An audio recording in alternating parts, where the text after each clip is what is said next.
ঢাকাই সিনেমার নায়িকা পূজা চেরি এই মুহূর্তে টগর নামে একটি সিনেমার শুটিং নিয়ে ব্যস্ত রয়েছেন। এটি পরিচালনা করছেন আলোক হাসান। বন্দরনগরী চট্টগ্রামে পুরো দমে চলছে এর দৃশ্য ধারণের কাজ। জানা গেছে, সব ঠিক থাকলে এটি আসন্ন ঈদ উল ফিতরে মুক্তি দেওয়ার চিন্তা করছে প্রযোজনা সংস্থা। সিনেমা নিয়ে ঈদ মিছিলে যোগ দিতে পূজাও তাই নিজের সর্বোচ্চ দিয়ে কাজ করে যাচ্ছেন।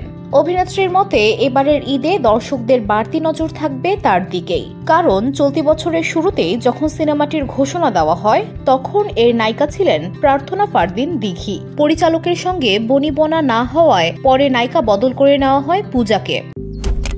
মালয়েশিয়ান প্রযুক্তিতে তৈরি অত্যাধুনিক cleaning machine modern vacuum cleaner যে কোনো ধরনের ধুলো ময়লাকে পরিষ্কার করে ঘরকে করে তুলুন চকচকে ও আকর্ষণীয়। Modem, brand of luxury. তাই দিঘির জায়গায় পূজা কেমন কাজ করেছেন এটা দেখতেই দর্শকের বাড়তি নজর থাকবে বলে নির্মাতার বিশ্বাস।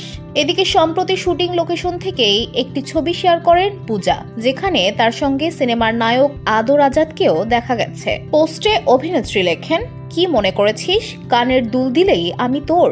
অবশ্যই আমি তোর। ধারণা করা হচ্ছে এটি সিনেমারই একটি সংলাপ।